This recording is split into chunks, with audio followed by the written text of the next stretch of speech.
Psalm 51. I love verse 12. There's a lot of the verses here I love, but restore to me the joy of your salvation and make me willing to obey you. Then I will teach your ways to rebels and they will return to you. Quick side note here. The result of his teaching these rebels is not that they will have a high opinion of me or they'll ask me for more. That would be, I mean, it's pathetic, but I kind of want that. I want you to like what I talk about and how I talk about it. I want you to like me. See, years ago, I was introduced to the idea of shadow mission, which I mean, it's not hard to describe. A shadow mission is a mission, a mission that you don't make public. You keep to yourself. It's back in the shadows, but it is still there and it is powerful. My shadow mission, and it has been since I was in junior high, is to sit at the cool kids table. I want to be liked. I want to be thought of as popular. One of those guys. As I say that, I smell the stench of it.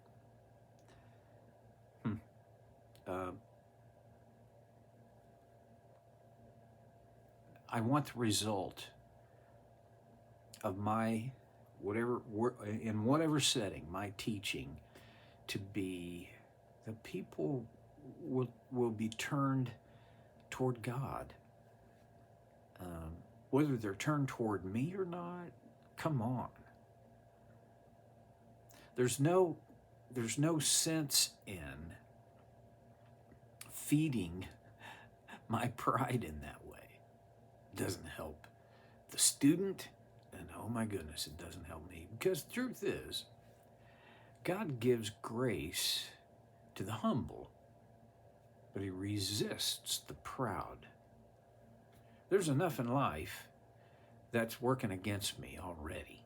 There's enough resistance already. I don't need to add to it with pride. So, well, okay. I will teach your ways to rebels, and they will return to you. Then he goes on.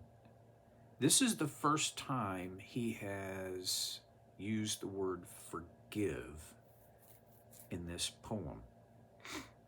Forgive me for shedding blood, O God who saves.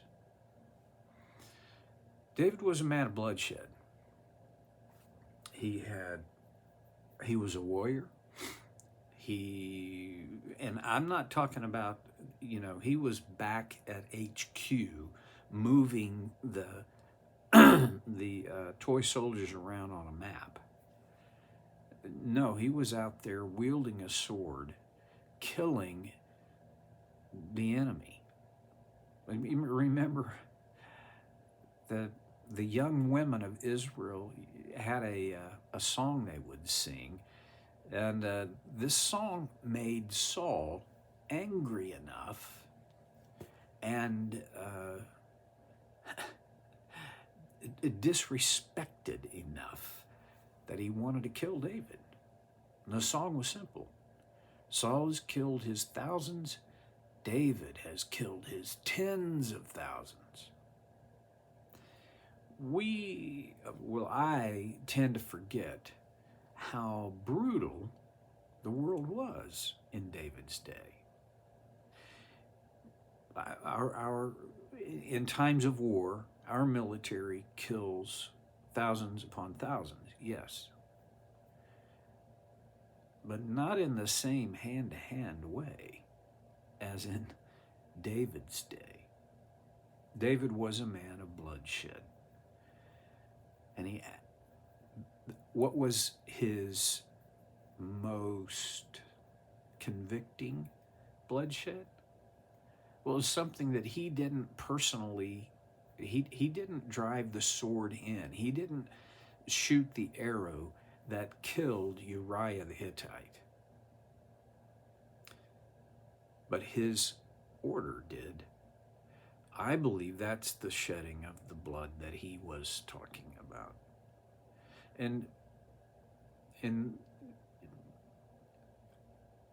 I think that's, see, the two sins, two separate sins, but so related, that have prompted this poem are his adultery with Bathsheba and his murder of her husband Uriah.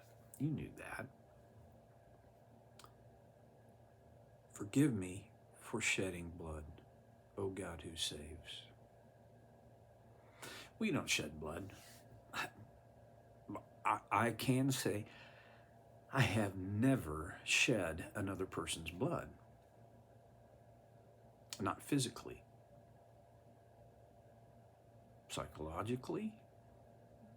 Probably. In my thoughts? Yes.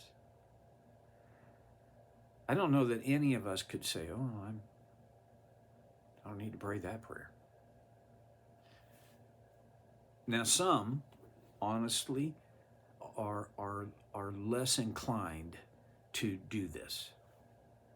This is a very good thing, to be less inclined to that. And yet, most, I can't say all, most of us, yeah, in our thoughts at least, we have shed metaphorical blood. He goes on, then I will joyfully sing of your forgiveness. As you know, I have some very strong opinions about church music. Back in the 60s, church music was out of hymnal. And even then, I had a growing strength of opinion about certain of the songs that we sung in the hymnal. You ask me how I know he lives? He lives within my heart. As if that was a good and reasonable explanation, and maybe even the explanation for my faith. No. Way insufficient.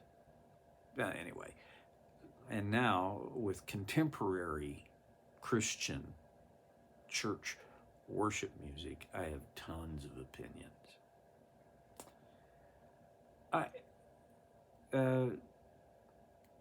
Just reflecting on the last 4 or 5 worship services I attended, which I have to be honest, I am not wholeheartedly attending these services. It's just, well, since I'm on a riff, I'll just go ahead. Not a big fan of smoke and disco lighting. Not. I mean, how in the world did Jesus ever teach without the lights and the smoke? How did Paul manage? I mean, he didn't even have a sound system. Oh, okay.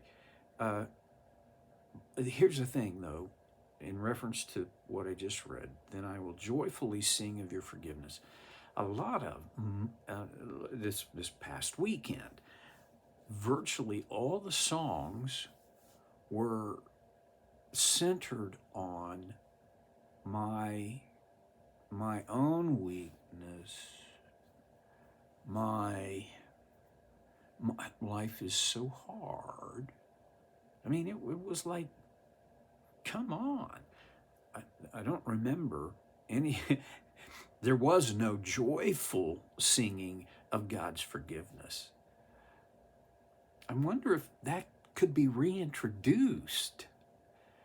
I have no say in this.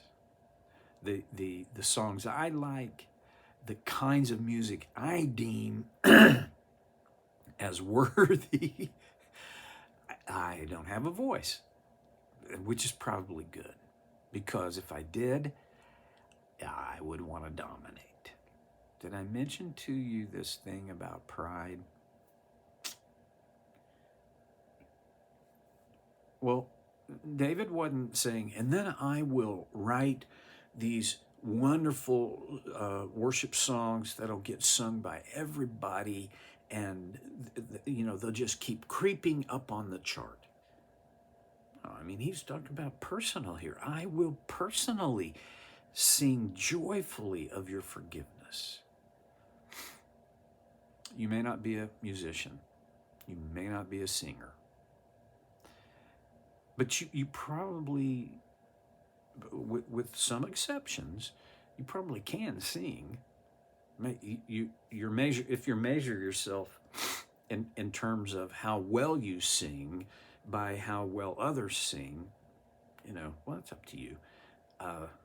You don't have to be a good singer. We're pretty sure David was. You don't have to be. I want to follow the example of David to sing joyfully of God's forgiveness. In order to sing about his forgiveness, I'm going to have to meditate on it. It has to matter to me, somewhat anyway. For a Christian, it should be in the top 3 or 4 most important things of all. My sin is forgiven. I am fully forgiven by God. He has cleansed me. He has purified me. Shouldn't that create an ultimate sense of joy in a follower of Jesus? Yes, of course it will.